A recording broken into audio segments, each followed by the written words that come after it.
ಬಹಳ ಮುಖ್ಯವಾದ ಪ್ರಶ್ನೆ, ಡಿ ಕೆ ಶಿವಕುಮಾರ್ ಅವರ ಮುಂದಿರುವ ಸವಾಲುಗಳು ಯಾವುದು? ಈ ಸವಾಲುಗಳನ್ನು ನೋಡುವುದಕ್ಕಿಂತ ಮೊದಲು ಅವರು ನಿನ್ನೆ ಪ್ರಮಾಣ ವಚನ ಸ್ವೀಕರಿಸಿದ ದಿನ ಅವರು ಒಟ್ಟಾರೆಯಾಗಿ ನಡೆದುಕೊಂಡ ರೀತಿಯನ್ನು ಗಮನಿಸಿದರೆ it is really good beginning, ಅನುಮಾನ ಬೇಕಾಗಿಲ್ಲ. ಯಾಕೆಂದರೆ ಬಹಳ ಮುಖ್ಯವಾಗಿ ಮೊದಲು ಅವರು ಮಾಜಿ ಮುಖ್ಯಮಂತ್ರಿಗಳ ಮನೆಗೆ ಭೇಟಿ ನೀಡಿದ್ದು ಗುಡ್ ಗೆಸ್ಚರ್ ಅಂತ. ಒಂದು ದೇವೇಗೌಡರ ಮನೆಗೆ ರಾಜಕೀಯ ವಿರೋಧವನ್ನು ಮರೆತು ದೇವೇಗೌಡರ ಆಶೀರ್ವಾದ ಪಡೆದದ್ದು ಇಟ್ಸ್ ಅ ಗ್ರೇಟೆಸ್ಟ್ ಥಿಂಗ್. ಅದನ್ನು will have to appreciate. So ಅದರಂತೆ ಯಡಿಯೂರಪ್ಪನವರು ಹಿರಿಯ ರಾಜಕಾರಣಿಗಳು ಅವರ ಮನೆಗೆ ಹೋದದ್ದು ಕೂಡ ಗುಡ್ ಗೆಸ್ಚರ್. ಆದರೆ ಎಲ್ಲವುದೂ ಕೂಡ ಅವರ ನಿನ್ನೆಯ ಎಲ್ಲ ನಡವಳಿಕೆ ಒಳ್ಳೆಯದು ಹೌದಾ ಅಲ್ವಾ ಅನ್ನೋ ಚರ್ಚೆ ಮಾಡೋದಕ್ಕೆ ಇದು ಸಕಾಲ ಅಲ್ಲ. ಆದರೆ ಗುಡ್ ಬಿಗಿನಿಂಗ್, ಈ ಗುಡ್ ಬಿಗಿನಿಂಗ್ ಎಷ್ಟು ದಿನ ಇರುತ್ತೆ?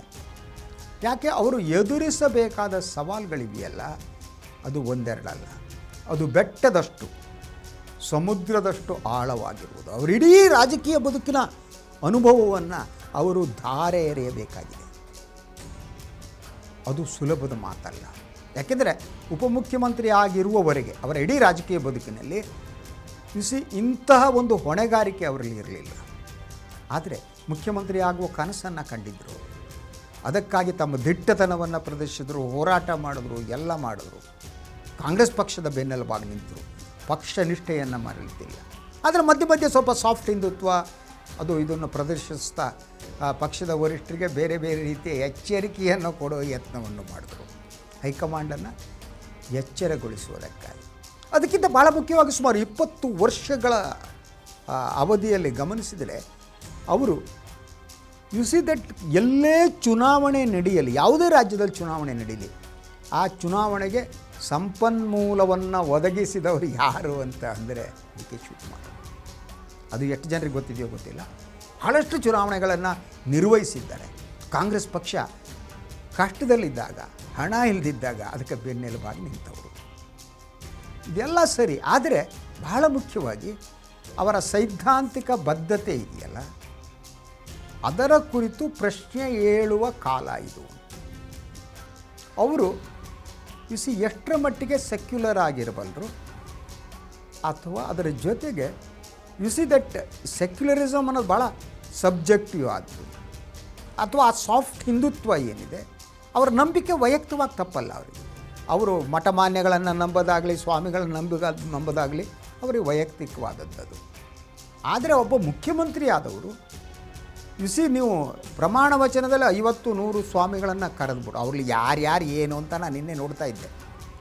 ಲೋಕಭವನದಲ್ಲಿ ಎಲ್ಲ ಸ್ವಾಮಿಗಳಲ್ಲೂ ಕೂತಿದ್ದರು. ಅದರಲ್ಲಿ ಎಲ್ಲ ರೀತಿಯ ಸ್ವಾಮಿಗಳು ಇದ್ದರೂ ನಾನು ಹೆಸರು ಹೇಳೋದಕ್ಕೆ ಇಷ್ಟ ಇಲ್ಲ. ನಾನು ಯಾರಿಗೋ ಅವಮಾನ ಮಾಡಬೇಕು ಅನ್ನೋದು ನನ್ನ ಉದ್ದೇಶ ಅಲ್ಲ.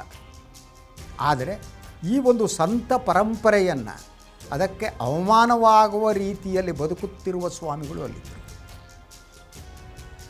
ಅಂತಹ ಸ್ವಾಮಿಗಳು ಆಡಳಿತ ನಡೆಸುವ ಸ್ಥಿತಿ ಬಂದರೆ, ಡಿಕ್ಟೇಟ್ ಮಾಡುವ ಸ್ಥಿತಿ ಬಂದರೆ, ಇದು ಒಂದು. ಎರಡನೇದಾಗಿ ಈ ಮೂಢನಂಬಿಕೆ ಅನ್ನೋದಿರುತ್ತಲ್ಲ. ಸೊ ಮುಖ್ಯಮಂತ್ರಿ ಆದವರ ನಂಬಿಕೆ, ಅದು ನಂಬಿಕೆಯ ಮೂಢನಂಬಿಕೆಯ? What is the difference between? ಯಾವುದು ನಂಬಿಕೆ, ಯಾವುದು ಮೂಢನಂಬಿಕೆ? ನಂಬಿಕೆ ಮತ್ತು ಮೂಢನಂಬಿಕೆಯ ನಡುವೆ ಒಂದು ಬಹಳ ತಿನ್ನಾದ ಒಂದು ಗೆರೆ ಇರುತ್ತೆ. ಸ್ವಲ್ಪ ಈ ಕಡೆ ಹೋದರೆ ಮೂಢನಂಬಿಕೆ ಆಗುತ್ತೆ, ಸ್ವಲ್ಪ ಈ ಕಡೆ ಹೋದರೆ ನಂಬಿಕೆ ಆಗುತ್ತೆ.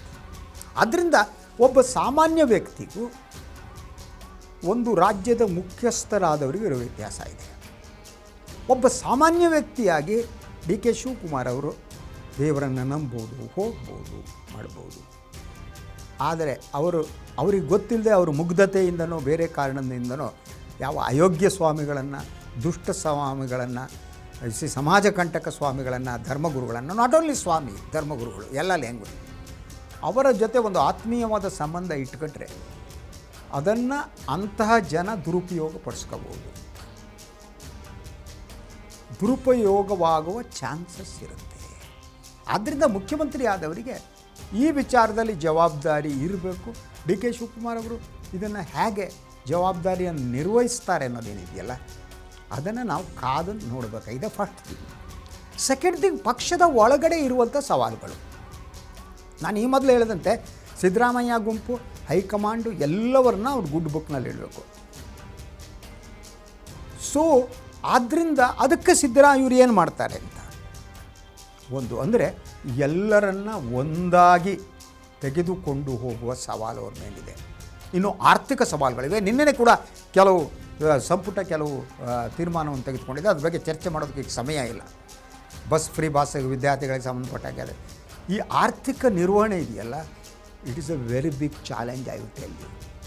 ಸಿದ್ದರಾಮಯ್ಯನವರು 17 ಬಜೆಟನ್ನು ಮಂಡಿಸಿ ಆರ್ಥಿಕ ಸ್ಥಿತಿಯನ್ನು ಆದಷ್ಟು ಈ ಗ್ಯಾರಂಟಿಗಳ ನಡುವೆ ಕೂಡ ಅದನ್ನು ಚೆನ್ನಾಗಿಡೋದಕ್ಕೆ ಯತ್ನ ಮಾಡಿದ್ರು. ಈಗ ಈ ಸಂಪುಟದಲ್ಲಿ ಯಾರು ಮಾಡ್ತಾರೆ? ಬಹುಮಟ್ಟಿಗೆ ನನಗೊಂದು ಹಾಗೆ ಹಣಕಾಸು ಇಲಾಖೆಯನ್ನು ಸನ್ಮಾನ್ಯ ಡಿ ಕೆ ಶಿವಕುಮಾರ್ ಇಟ್ಕೋಬೋದು. ಯಾಕಂದರೆ ಹಣಕಾಸು ಸಲಹೆಗಾರನಾಗಿ ಅವರು ಅತೀಕ್ ಅವರನ್ನು ನೇಮಿಸಿದ್ದಾರೆ. ಅವರು ಸಿದ್ದರಾಮಯ್ಯ ಜೊತೆ ಇದ್ದವರು, retired IAS officer, very good officer. ಅವರ ಸಹಾಯ ತಗೋತಾರೋ ಗೊತ್ತಿಲ್ಲ. ಆದ್ದರಿಂದ ಈ ಆರ್ಥಿಕ ಅಂದರೆ ರಾಜಕೀಯ ಸವಾಲಿದೆ, ಅದ್ರ ಬಗ್ಗೆ ಹೇಳಿದ್ದೀನಿ ನಿಮಗೆ. ಯಾಕೆಂದರೆ ಗುಂಪುಗಳು, ಇನ್ನೊಂದು ಸಾಮಾಜಿಕ ಸವಾಲು, ಅದು ಮೂಢನಂಬಿಕೆ, ನಂಬಿಕೆಗೆ ಸಂಬಂಧಪಟ್ಟ ಹಾಗೆ ಆರ್ಥಿಕ ಸವಾಲು, it is most important thing. ರಾಜ್ಯದ ಆರ್ಥಿಕತೆಯನ್ನು ಹಾಗೆ ಉಳಿಸ್ಕೊಳ್ಳೋದು, ಹೀಗೆ ಹಲವು ಸವಾಲುಗಳಿವೆ. ಈ ಸವಾಲುಗಳನ್ನು ಮುಂದಿನ ದಿನಗಳಲ್ಲಿ ಬಂದಾಗ ಹೇಳ್ತೀನಿ, ಯಾಕೆ ಈಗ ಸಮಯ ಆಗ್ತಾಯಿದೆ. ಇದು ಇವತ್ತಿನ ಮೆಗಾ ಫೋಕಸ್. 3 ಪ್ರಮುಖ ಸುದ್ದಿಗಳನ್ನ ತಮಗೆ ತಲುಪಿಸೋ ಯತ್ನ ಮಾಡಿದ್ದೇನೆ, ವಿಶ್ಲೇಷಣೆ ಮಾಡಿದ್ದೀನಿ. ಮತ್ತು ನಾಳೆ ಹಾಜರಾಗ್ತೀನಿ 3 ಸುದ್ದಿಗಳೊಂದಿಗೆ. ಸುದ್ದಿ ವಿಶ್ಲೇಷಣೆ ಮತ್ತು ಬಿಟ್ವೀನ್ ದ ಲೈನ್ಸ್ ಏನಿದೆ ಅನ್ನೋದನ್ನು ತಮ್ಮ ತಲುಪಿಸೋ. ಅಲ್ಲಿವರೆಗೆ, ನಾಳೆವರೆಗೆ ತಮಗೆಲ್ಲ ನಮಸ್ಕಾರ.